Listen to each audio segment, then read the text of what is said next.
Hey guys, welcome to Young and Proud Educators. I'm KKG, and in this video guys I'm going to speak about prioritizing teaching confidence in the classroom, in our respective classrooms, because we really need to teach confidence. As you know that they say, confidence is everything. Confidence is everything. I've seen a lot of that happening. You see the children with confidence, they stand out. They don't have fear to do things. They say things, they act things, they're alive, they're right there, and they're just everywhere and just embracing life, embracing whatever that's happening around them. However, it's the opposite of children that do not have confidence. It's different. They can socialize, they can't speak up, they hate public speaking, they hate connecting with other people. When they get to your teenage level, teenage years, they don't want to go out. Like it's quite difficult, and I think it should be prioritized, confidence teaching. So in my life, I would say I'll use myself as an example. I lacked confidence. I didn't have any confidence, and as such, I always had my space. Went to school. Secondary school, primary school, I had no confidence at all. And if you say just one negative word to me, I'm out. You're done with me. You just won your battle. Then I got to secondary school. People started paying attention to me, not because I was out there going, but they started paying attention to me because my brother was a big, massive comedian. Go secondary school, go state school. So when I got there, people assumed that I'm a comedian too. And whenever you speak, they start laughing. They're like, you're getting attention, but you like play it safe all the time. Play it safe all the time. You don't just jump into you play it safe. In the classroom, you make sure that you keep quiet. You don't respond to questions and stuff like that. And you don't speak to certain girls. You speak to certain girls not because but because you like, hey, me speaking to that girl. There's no way I can do that. And when on university, I don't remember myself responding to any question or university lecture, I've never responded to any. I sat right there in the front, making sure that I always have my books right in front of me, so you don't get to see my face, so you don't get to see me. And once that is finished, then I'll leave. And I went to workspace. I started working. Called Randfontein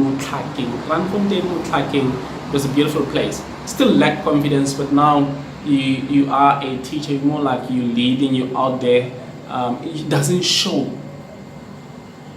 when you're working with your children, but when you come with your colleagues, you always sizing yourself against those people.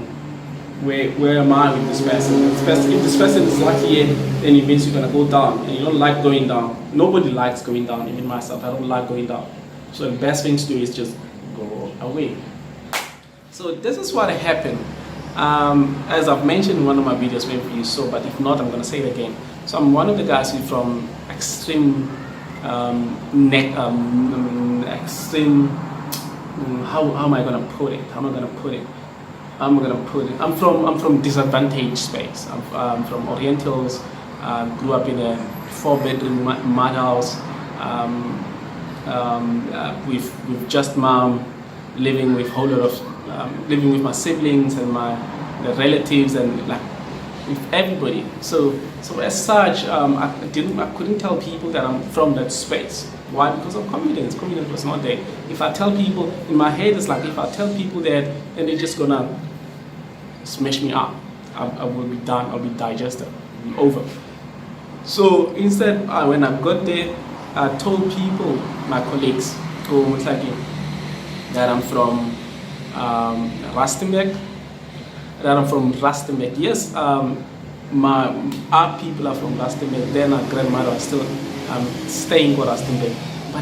But Rustenburg, I visited long time ago. I think we were young, 9, 10, and by then, when I told people that I'm from Rustenburg, I was 22. I was 22, so that was the longest time ever. I couldn't even remember how to get to Rustenburg. But nonetheless, I did tell people that from Rustenburg, and like you make up lies. You make up lies around yourself so that people can look at you differently, or you can be part of what's happening. Right. So I did exactly that, and unfortunate or fortunate part is my grandmom and passed away, and people have supposed to, that colleagues supported me. They came for a funeral, and they started asking questions. Me responding to that question was the difficult thing ever. It's like I killed somebody. Why you guys want to ask me that? You came for a funeral, you didn't come for interview. Why are you doing that? Then ultimately you get to learn confidence. Like I started doing confidence courses, started watching a lot of YouTube videos on how to boost your confidence as a person, and how to embrace who you are and not lie about who you are. Instead, get in there, tell people who you are. So I started watching and listening and practicing, watching, listening, practicing, reading and stuff, and like I did a whole lot of things. And it started coming. I think now when I went to, I think after 4 years, that's when I started like really embracing that, telling people where I'm coming from, telling people my background. I started going to different schools to speak to children, and you go to a very disadvantaged school, then you get there and say, you know what, I understand where you guys are coming from, because I'm from exactly the same place. And I tell them my story, and immediately when you start telling your story, you'll see them connecting to you, and that connection becomes natural and exciting as well. And you're like, wow, that's so powerful. I should do more of that. Tell my story, tell the original story of mine. And I started telling stories, telling all my story. Came to Ghana, doing the same thing. I told my story as it is, no sugarcoating, no nothing. I just told people that, guys, when you see me here in Ghana, please don't assume that I'm from a privileged space, or my family is wealthy, stuff like that. Don't. I am not. I'm just from humble beginnings. I'm in my journey to find myself and to do better, and to improve my life and the people that are connected to me, and the people that I'm from, and stuff like that, and just like that, just uplifting people as I progress. Maybe when I go to the next step, I get people to that step, and I rush to another step, and I get them to another step. That's what I want to do, and as such, guys, it did a lot for me, and this is one of the reasons why I'm sitting in front of this camera on my own with nobody next to me, and I'm talking to you guys. I have no fear on how people are going to respond. I have no fear on what people think about me. I have no fear about how I'm gonna be judged. Because if you judge me based on who I am, then I have nothing to do. But if you judge me based on the lies that I create, then that's where I'm gonna be caught up in the middle of my lies, and I'll be proven to be wrong. So that it's extreme. So that's that. Let's go out there, teach our children confidence.